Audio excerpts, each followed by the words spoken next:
Welcome back, all my beautiful, loyal patriots of Ireland and abroad. Today we have another propaganda video from the Chief Propaganda Officer. It's not CEO, this is the Chief Propaganda Officer, Pat Kenny. This one is called Welfare Fraud, a minor problem, but one that really annoys the people. Okay, of course, NEWSTALK Radio. Let me know your thoughts, like, comment, subscribe down below, and this one is going to be a train wreck again.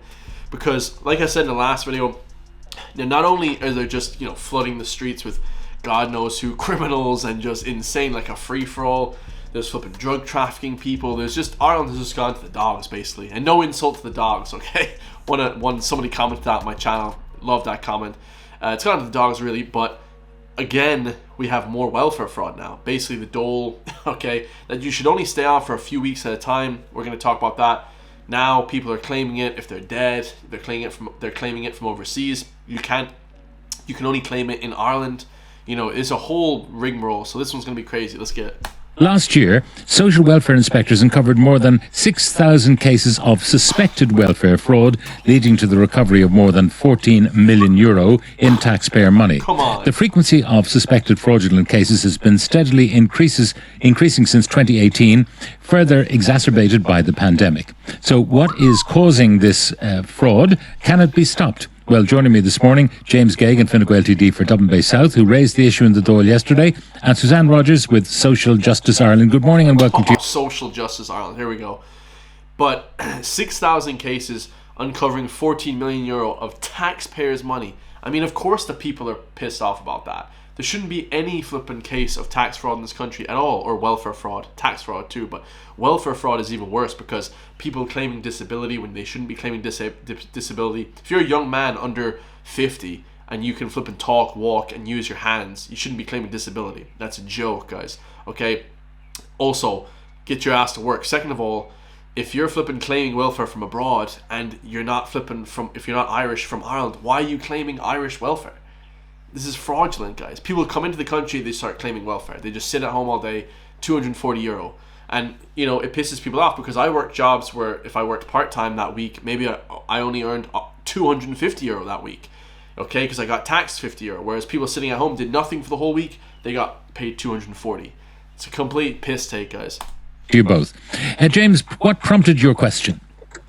Morning, Pat. Well, look, like I suppose every politician or even just anyone who's maybe chatting to their friends in a pub or whatever, you hear these stories, you hear these anecdotes of, people who are gaming the system. And I really wanted just to put some facts behind it. So I just asked the question to the minister in relation to what is the extent of fraud. And I suppose the first thing to say is the vast majority of welfare recipients are entitled to the benefits that they're receiving.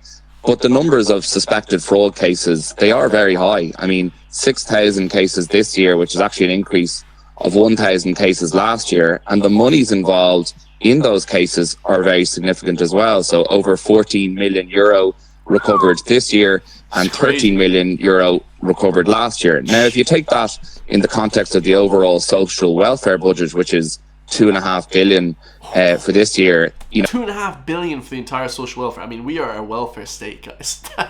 That's crazy. That's less than 1%. But what it does show is that there are 6,000 individuals who are essentially willing to take the risk, and the threshold involved when a department decides that they suspect a case of fraud, it's a very high threshold for the deciding officer in the department. They have to be satisfied that there's sufficient evidence that a person deliberately provided false or misleading information. Now, how do these come to light? I mean, are there routine kind of AI-driven audits that, put red flags against people's names? Or is it information supplied by the public, which inspectors then follow up on? It's a bit of both. I mean, there is social welfare fraud, phone numbers that people can contact if they suspect it. But clearly the department and the previous ministers have put a lot of investment into fraud detection. I mean, nobody's snitching on someone because of fraud. I mean, how are you going to know that? Like, your neighbor turns up in a Ferrari, it's not going to be enough for your neighbor to be turning up in the new Mercedes-Benz. It's only going to be enough for your, for your food and your groceries. I'm not saying that. But sometimes they could be getting massive benefits, like I said, disability, whatever, guys. You could be getting crazy, welfare checks, dole dole checks, right? But the craziest thing is, like, you know, the welfare to me, guys, always was great in certain aspects because it prevents crime. It prevents people from robbing, stealing, just to eat, okay? You know, you do want a little bit of it. I think it's a kind of a good system, like, but the only time I remember me being on it was, like, maybe, like, once after college for a few weeks. And it's actually funny because I just couldn't find work, guys. I just could not find, like, a job that would, you know, get even minimum wage, okay? I was working shit jobs, I'm pretty sure. And then I got on it for a few weeks, and then I found, obviously, work in a shop. But it was just so tough back then. I don't know why I just found it so tough to find a job. It was only a few weeks though, right? But now you have people staying on it for a lifetime. Like, that's not what that is for, guys, okay? It is for maybe if you're down for like a year, maybe max a year or two, okay? You know, being on the dole for a year is tough though, okay? A year or two, maybe you're on it for a few months because you lost your job, you're looking for new work. I get it, guys. Absolutely, that's what it's there for. Use it. Don't abuse it, though. You know, I just find it ridiculous that people... I mean, where's the drive, guys? If you're just going to stay on the dole your whole life, where is the drive in life, man? You know, you want to have a thing to aspire to. This is crazy, man. But like I said, it's not really mainly people. It's a lot of people claiming it from outside the country. It's crazy stuff. In the department, and as a result, you know, they're making significant recoveries. I mean, 14 million, 13 million last year, and I think there's under, you know, there was around 5,000 cases every year for the last 5 or 6 years. The department are unable to give me the figures on the previous 3 years preceding the last two. But what is clear is that there is a strong and robust system. You will be caught, and in some cases, you will be prosecuted, as we've seen before the courts. You absolutely should be prosecuted. If you're not using it for only a few months, if you're giving false information, like if you guys are earning a lot of money as well, you shouldn't be on that. Like, a lot of people, it's funny, guys. I remember when I first started this thing, people were like, oh, now you're just going to stay on the welfare and then you're just going to do the whole internet stuff. That's not how it was, guys. I saved up like 10,000 euro. I've said this publicly many, many times. I saved up a good few thousand, and then I just slowly ate my way to the money. Okay, and then I started earning good enough money to kind of keep it going, right? Obviously, I work other jobs as well, but just to use the welfare to kind of support your, using the welfare to support your, you know, sort of hobbies, guys, is not the way you should be using it either. Like, this is ridiculous. Even most recently. So I think it's important for, you know, for your listeners and for people out there to know that your tax money is being looked after, but equally we have to be vigilant to the risk that is out there in terms of people trying to perpetrate this. Some of the numbers here, you mentioned that 14 million was recovered in 2024, but the value of overpayments in 2024 to people suspected of fraud was 24 million. Where's the other 10? Well, I think it can take there's a bit of a time lag. So the 14 million euro recovered in 2024 most likely does relate to cases that happened in 2023, 2022. Right. But I do think you asked. There are a few years in arrears, okay? They don't know exactly the number. It could be massively high. It could be, like you said, double that, 24 million nearly. Crazy stuff. It's a fair question there in terms of... No, but if you look at 2023, the difference between the overpayments and the amount recovered is relatively smaller. About 18 million overpaid and 13.5 million recovered. So there's a deficit there of 4.5 million. In 2024, the difference is 10 million. Yeah, no, and I think that's fair. There is a very big gap between 2024 in terms of the value of overpayments and the recoveries of suspected fraud cases, and I think that does merit further investigation. But as I understand it, at least, some of the figures that are recovered in a calendar year may relate to investigations that happened in a previous year. But it may well be the case that there's a lot more monies out there that you know that haven't been recovered, and I think that just shows that, you know, social welfare fraud is not a victimless crime. We have to be vigilant to it. But the victims are the hard-working people of Ireland. Like, that's the victim. You're taking people's money for no reason to give it to flipping people that shouldn't be on it. We also need to get it out there that, you know, if you perpetrate this crime, you will be caught, the monies will be recovered, and there's the risk of prosecution. Now, tell me where the fraud is most prevalent. I mean, it is tiny, less than 1%, and any shopkeeper who suffered only 1% of shrinkage from shoplifting would be probably happy that things were going rather well. But looking at the different categories, job seekers, child benefit, pensions, any kind of disability payments, where is fraud most likely to occur? This is a good one, because I've only ever claimed the job seekers, guys, for, like I said, a few weeks. I think it was like a couple, maybe just under a few months, 2 months, like even 8 weeks on welfare, guys. Like, if you can't find a job in, like, 3 months, 6 months, a year, now you have people on it for like 2, 3, 4, 5 years. Like, I knew one guy, one guy that I went to school with. He's been on it for 6 years, guys, for job seekers. Like, that means you're not finding a job. I mean, that just means that you're not looking for a job. Like, you can obviously find a job in a few months with any, and I'm not the most qualified guy. I'm a professional, but I don't have that many qualifications. I have just a regular college degree, like I said, marketing and sales, and like nothing too crazy. Like, if you can't find a job in flipping 5 years, that's obviously fraud, right? Based on these figures. Well, I don't. They didn't break in the reply given to me. They didn't give me that breakdown. I think we know from some of the cases that have been brought. Identity fraud is a big factor here, where people pretend to be someone that they're not, and claim the benefit on foot of that. But I don't have the figures in front of me, and I don't have that data available to me. But it's something that undoubtedly the department would have. But I suspect, if it was the case, like we did see. There was a big issue with the COVID PUP payment, where that was a big issue in terms of the fraud that was perpetrated on the state. That was huge, guys. I remember that payment, okay? I never got any payment like that, because I was working all through the lockdowns, okay? I worked in a health food shop in my city, okay? So I got no money. Get this, guys. This enraged me. I worked there for like a year, okay? At this health food shop, all through the lockdowns. And then I got a better job online, okay? So I left that job. But all through the lockdowns, people got paid €350. I was getting paid after working a 40-hour week. Sometimes I was working maybe like 40, 50 hours a week, okay? Some days. Some weeks. I was only getting €360.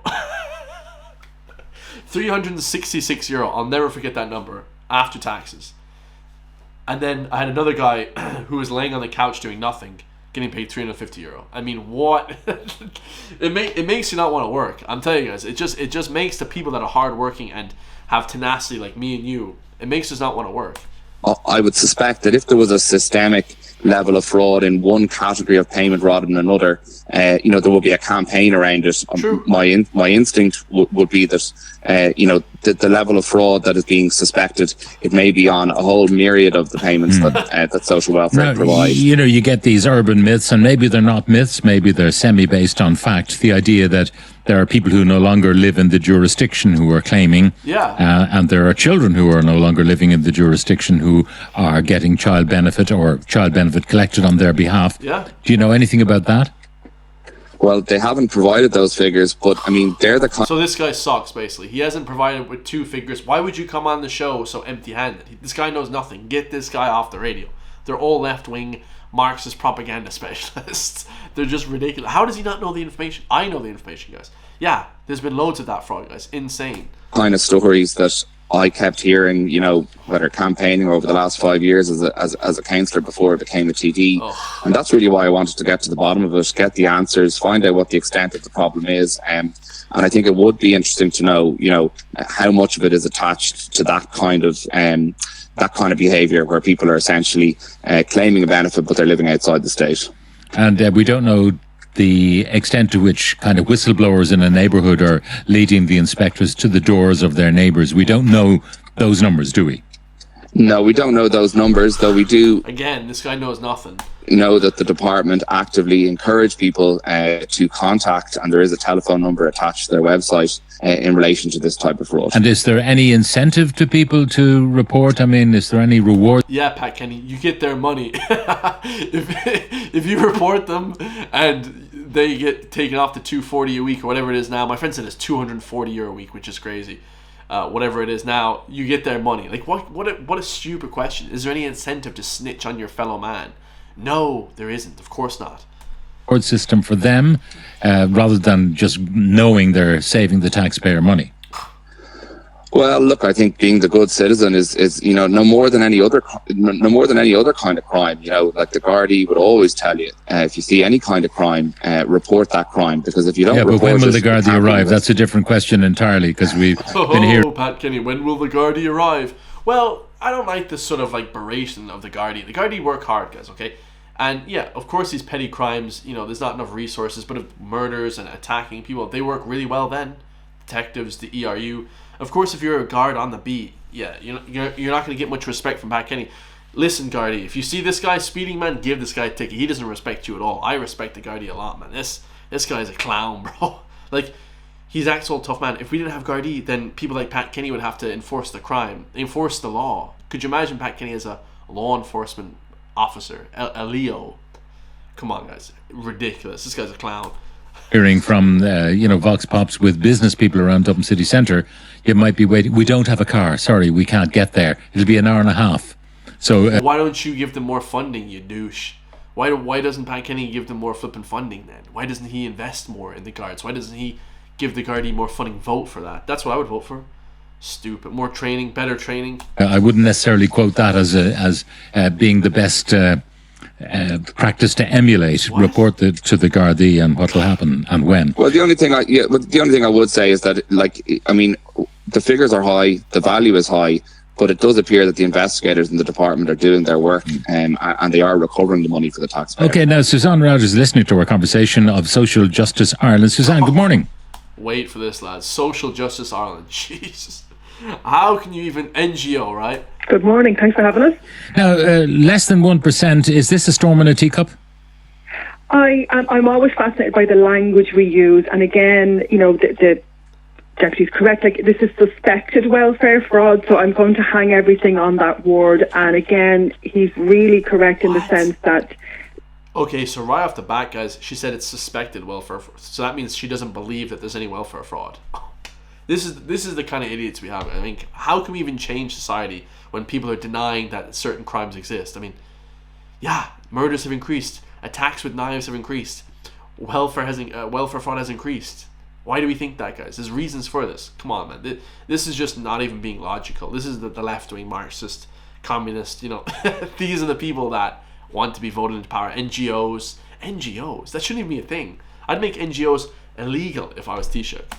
There's a lot of work goes into proving that an act is fraud. It has to be like a high standard of proof has to be there. The decision suggests that it can't just be false information or withholding something, but that you have to do it deliberately. No, but the facts are the numbers. 24 million overpaid. That's a fact. Yeah. So that's no longer suspected.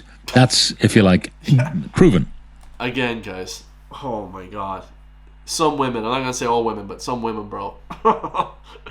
Just stay out the conversation. This is so stupid. Well, that's a suspected, so that's a proven overpayment, and I know myself from signing on in the past, it's a difficult enough system, and it can be possible because what you do is you sign on the bottom to say all the information I have supplied is correct, and I add my signature. So if the information isn't correct, this is where we have those cases of suspected fraud. So if I forget something, if I get something wrong, then I'm into that area. And I just, in that space, like, everything has moved online. Our digital literacy skills as a country are pretty decent, but there's only about 3/4 of us have the basics. This lady is just ranting nonsense. I might just cut her off. It's ironic that NEWSTALK put up their quote. This is their motto. Conversation that counts. What a load of bollocks, man. Country are pretty decent, but there's only about 3/4 of us have the basics. But our basic literacy and numeracy levels across the country are actually quite low. OECD released a piece of work there last year. Like 1 in 5 adults are below level 1 in literacy, and 1 in 4 are below level 1 in numeracy. So she's saying that, oh my God, this is the Marxist propaganda. She's saying that because people can't read the numbers on the screen. Did I get paid €240 this week, or did I get paid €24 this week? That they're claiming the dole illegally? Oh shit! This reaction channel that I do, I'm only gonna do politics from now on. A little bit of music, because the shit that I uncover, like, are people actually listening to this and not deep diving through it? Oh my God. Obviously, fraud is fraud, but the suspected fraud, it can be very, very... What is she talking about? It's no suspected fraud. There's 6,000 cases, 14 million, upwards of 24 million potentially. She is El Retardo. Very simple and very easy to make a mistake on this. Yeah, but what James says, the bar is very high for those inspectors to prove it's actual deliberate fraud, not illiteracy or carelessness or misreading or dyslexia, whatever it might be. What is she But talking we don't have the numbers for the ones that are actually have been designated. I don't think this is. fraudulent cases. I don't think with a budget of over $2 billion for the social welfare department, that fraud amounting to less than 1% is such a numerical big deal, a budgetary big deal. What? What it is for many people who observe it, it's an affront to them. They get up early in the morning, they work hard, and they observe a lifestyle. It's a kick in the face to the Irish people, what it is, the Irish patriots like me and you guys, who work our asses off and pay taxes. And also, oh my God, like, this is the dumbest thing I've ever heard in my life. This lady is just, literally, this is the dumbest thing I've ever heard in my life. 24 million is nothing to be laughed at. It's not a small amount. 24 million is massive. When have you guys ever heard of 24 million being a small amount? 14 million being a small amount? Clown world. I don't think with a budget of over $2 billion for the social welfare department, that fraud amounting to less than 1% is such a numerical big deal. Yeah, but it's not a numerical big deal. It's not. We're not talking percentages. You see, this is where the wordplay gets you. We're talking 24 million. That's a massive amount. Even if the budget is 2 billion, doesn't matter, guys. 15 million being illegally taken out of the taxpayer's pocket is not correct, guys. That should be completely cut to zero. In a workless household that is superior to their own, that's where it comes in. It's not really about can we afford this, or should we be chasing down every shilling, every euro, every dollar? It's not that kind of thing. It's the effrontery of people who do it. It's extraordinary, I suppose, again, that kind of story that we tell ourselves, because core social welfare rates at the moment, from January 2025, it's €244 a week. So that's what a single job seeker gets. So that has to put the roof over your heads. You've either got to pay your council rent or your rent through HAP. God forbid you're in a mortgage situation, you have to feed yourself, you have to put the heat on, the light on, you have to top up your phone, you have to get your transport, put your bill. Yeah, now she's feeling sorry for people on welfare. Yeah, it's bad, guys. It's not great to be on welfare. Absolutely not. It's not that much money, but €244 to me is massive. That's huge. How about make some sacrifices? Don't top up your phone every month. Don't, go live at home. Make some sacrifices. Actually do some entrepreneurialism, like me, guys. Like, I'm trying to do entrepreneurialism. Like, try and do something outside the box. Don't just sit at home on job seekers and think that you're going to get rich that way, or think that you're going to get any sort of massive amount of money that way. That's not how it works. I started this YouTube channel so I could literally live off it, and I pretty much am doing that. So, I work other jobs, like I said, but I mean, come on, guys, this is just basic. This lady is just such a hippie. Let's just call it left-wing hippie. Out. That's a big ask in that 244. So yeah, well, people should have drive. I mean, we live in a capitalistic world, guys. Like, unfortunately, €244, yeah, it's not much, guys. But like, that's not an excuse to be frauding the whole country. Anyway, I'm gonna leave it there, guys, because this video has gone on for too long. I love you all. I can't do it without you guys, so I really appreciate the support. For the memberships have been massive lately. If you guys want to support the channel, press the join button. You guys can get into a WhatsApp group with me, and we can discuss different great ideas on how to change the society again. Obviously, check out my merch. I got brand new merch, guys. Jacked Mode merch. I got County Gains Gang. We got a bunch of merch with the Irish flag right centerpiece. So go check out the merch as well. Also check out my Patreon. 200 Black videos. I love you guys all, and I'll see you all in the next one, man. Peace.